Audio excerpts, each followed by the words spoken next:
Hello students, how are you all? I hope you all are fine. Today we will start our topic nutrition in plants. Plants में क्या nutritions होते हैं हम उसको इस chapter में देखेंगे. First of all, the definition of nutrition is the process of utilizing food for the various body requirements is called nutrition.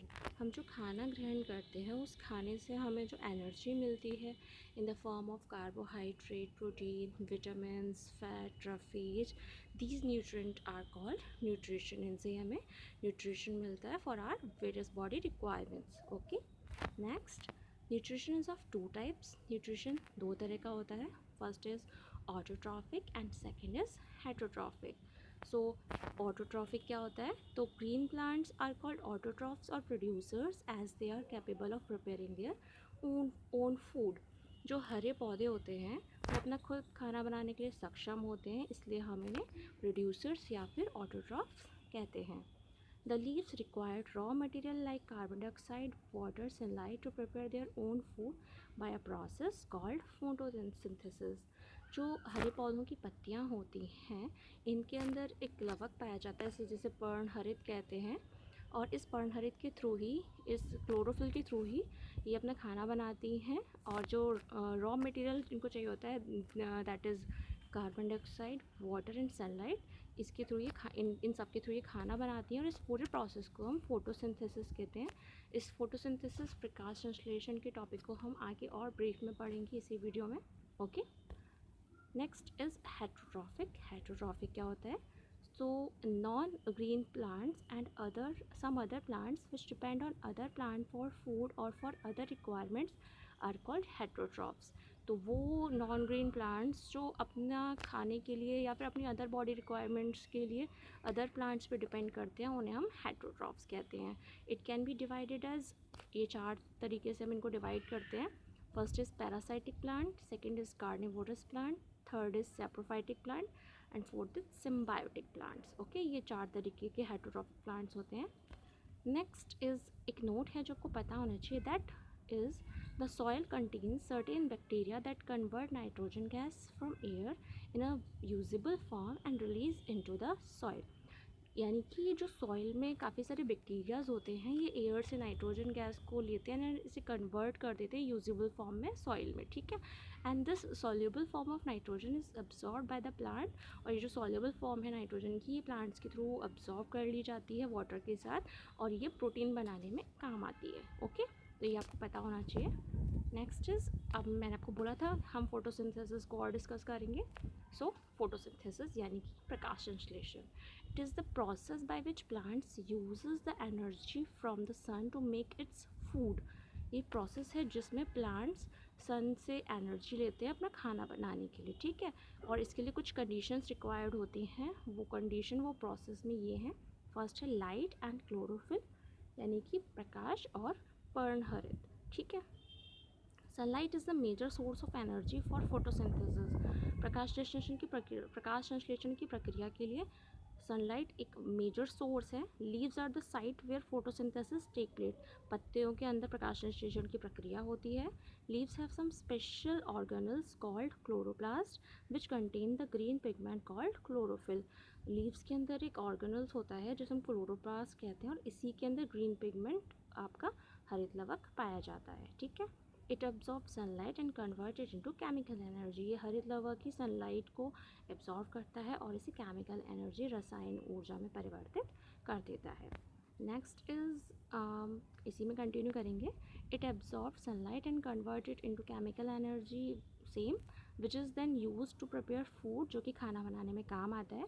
Some plants like cacti do not have leaves, they make food by their green stem. कुछ plants होते हैं जिनमें आपका एक example है cacti यानी कि cactus. इनमें पत्तियां तो होती नहीं है, तो ये अपना खाना ग्रीन स्टेम के थ्रू, हरे तने के थ्रू बनाते हैं. ठीक है, second is carbon dioxide. Leaves take carbon dioxide and release oxygen through tiny pores called stomata are also present in green stem of plant. हरी पत्तियाँ क्या करती हैं? कार्बन डाइऑक्साइड लेती हैं एंड ऑक्सीजन रिलीज़ करती हैं इन पत्तियों के अंदर छोटे छोटे टाइनी पोर्स होते हैं, छोटे छोटे छेद होते हैं जिन्हें हम स्टोमेटा कहते हैं। इन्हीं के अंदर आपका कार्बन डाइऑक्साइड ये लेती है और ऑक्सीजन रिलीज़ करती हैं, ठीक है। और ये कहाँ होती है, ये ग्रीन स्टेम में होते हैं, okay. Next is water. It is absorbed from the soil by a small root hair in the ground. There are special conducting tube called xylem which carries water to the food making cells in the leaves. पौधों की जड़ों में नीचे root hairs होते हैं जो ground से पानी को ऊपर जहाँ पे पत्तियाँ खाना बनाती हैं वहाँ लेके जाते हैं और इन कंडक्टिव ट्यूब को हम जाइलम कहते हैं, ठीक है। और ये फूड मेकिंग सेल्स जो होती हैं वहाँ तक पानी को लेकर जाता है, ठीक है। आप ये इमेज देख रहे हैं, इसमें आपको एक प्लांट दिख रहा है जिसमें नीचे उसकी रूट हेयर्स हैं जिसके थ्रू वो वाटर को लेके जा रहा है ऊपर तक फूड कंडक्टिंग लीव्स के पास। एंड ऊपर से आपको सनलाइट मिल रही है, एनर्जी मिल रही है एंड कार्बन डाइऑक्साइड आप इनटेक कर रहे हो एंड ऑक्सीजन आप रिलीज़ कर रहे हो, ठीक है। आपको यहाँ पे केमिकल रिएक्शन दिख रही है जो आपको पता होनी चाहिए, एग्जाम्स वगैरह में पूछा जाता है, ठीक है। केमिकल रिएक्शन में क्या है, 6CO2 it means carbon dioxide plus 6H2O यानी कि कार्बन डाइऑक्साइड और वाटर अब आपस में रिएक्शन करते हैं क्लोरोफिल और सनलाइट की प्रेजेंस में, तो ये प्रोडक्ट बनाते हैं which is C6H12O6 it means it is glucose and 6O2 oxygen, तो ये ग्लूकोज और ऑक्सीजन रिलीज़ करते हैं, ठीक है। These are the products, okay. Carbon dioxide combines with water using the stored energy in the chloroplast through a chemical reaction to produce the food glucose. ये glucose बना रहे हैं, मैंने आपको भी बता ही दिया। The glucose is then transported through special conducting tubes called phloem, यानी कि ये जो ग्लूकोज है ये जो जिन ट्यूब्स के थ्रू आगे ट्रांसपोर्ट किया जाता है different part of the plants उसे हम फ्लोएम कहते हैं। And some of the glucose is used immediately by the plants for energy के लिए कुछ ग्लूकोज इमीडिएटली प्लांट्स के थ्रू यूज़ कर लिया जाता है। And some is stored by starch और कुछ स्टार्च के रूप में एकत्रित हो जाता है।